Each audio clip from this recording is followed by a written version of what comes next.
এবারে মাহেশের রথযাত্রা 628 বছরে পড়েছে। পুরীর পরেই ভারতের দ্বিতীয় বৃহত্তম রথযাত্রা অনুষ্ঠিত হয় এই হুগলির শ্রীরামপুরের মাহেশে। আর মাত্র কয়েক ঘন্টা, দুপুরের পরই রথের দড়িতে টান শুরু হবে বিখ্যাত এই রথে। ইতিমধ্যেই জগন্নাথ মন্দিরকে সাজিয়ে তোলা হয়েছে। ভোর থেকেই জগন্নাথের দর্শনের জন্য মন্দিরে ভক্তদের ভিড় লক্ষ্য করাও গেছে।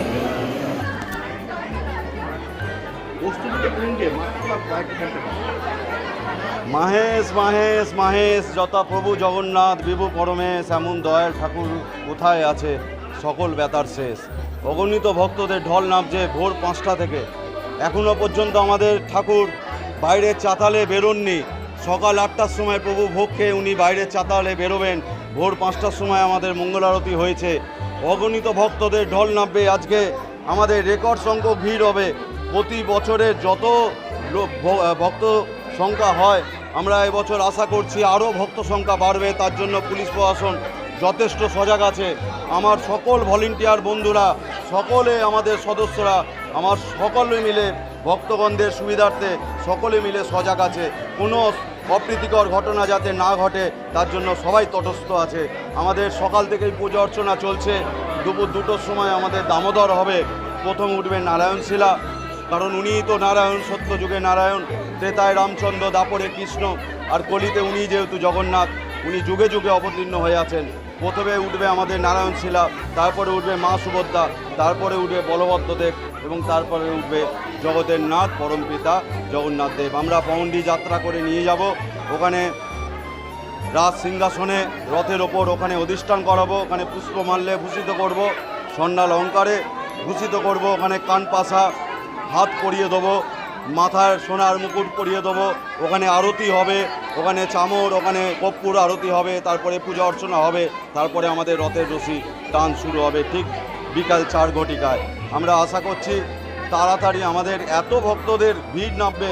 আমরা সবাই আমরা সজাগ আছি যাতে ভক্তদের যাতে কোনো রকম অসুবিধা না হয়। আমরা সিসিটিভি দিয়ে মুড়িয়ে দিয়েছি, অ্যাম্বুলেন্স পরিষেবা রেখেছি, ভক্তদের পানীয় জলের সুবন্দোবস্ত রেখেছি।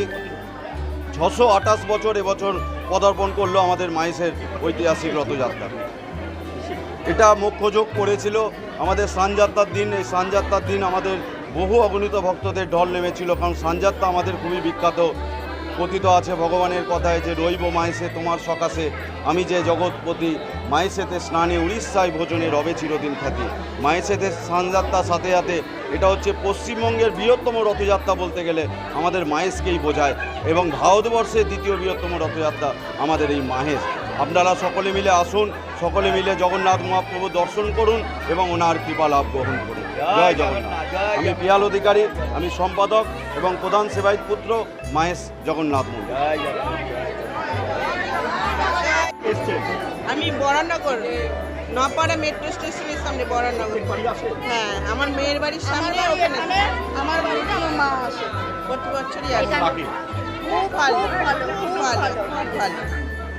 মা জগন্নাথ মা বাবা সব মনস্কামনা বাবার কাছে যে যখন যেরকম ভাবে চেয়েছে সে তার মনস্কামনা বাবা পূরণ করেছে। আমি নিজে সাক্ষী আছি। আমি আমার বাবার একদম দয়ালে ঠাঁই পেয়েছি, বাবার কাছে ঠাঁই পেয়েছি, এটাই আমার কাছে সৌভাগ্য। আমার বাড়ি এই সামনে, আমি একদম রথের সামনে, মানে প্রভু আমাকে তার চরণেই ঠাঁই দিয়েছে। নদীয়া নবদ্বীপ প্রতিবার আসি, এই জায়গায় পুজো দিই। জয় জগন্নাথ আমাদের ভালো করে দিচ্ছে। আমি অসুস্থ ছিলাম, জয় জগন্নাথ ভালো করে দিচ্ছে। সবটুকু ভালো আছে এখন, প্রভুর কৃপা। জয় জগন্নাথ, এছাড়া কিছু চাই। প্রভুর কাছে সুস্থ চাই, আর কিছু ভক্তি চাই, সুস্থ চাই, আর কিচ্ছু চাই না। শুধু জয় জগন্নাথ, পাঁচ চরণের তলায় থাকবো, এই চাই, আর কিচ্ছু চাই না। জয় জগন্নাথ। আমার মন্টু কংসমণি, মন্টু কংসমণি। জয় জগন্নাথ। 47 বছর পরে এই যে আজকের দিনটা আসছে, এটাকে বলে মোক্ষ পুজো, এবং এই উপলক্ষে সবাইকে আমাদের আন্তরিক শুভেচ্ছা জানাচ্ছি। লক্ষ লক্ষ মানুষ এসছে, দেখতেই পাচ্ছেন। আমরা জগন্নাথের কাছে প্রার্থনা করছি সবাইকে ভালো থাকুক, সবাইকে ভালো রাখুন। জয় জগন্নাথ।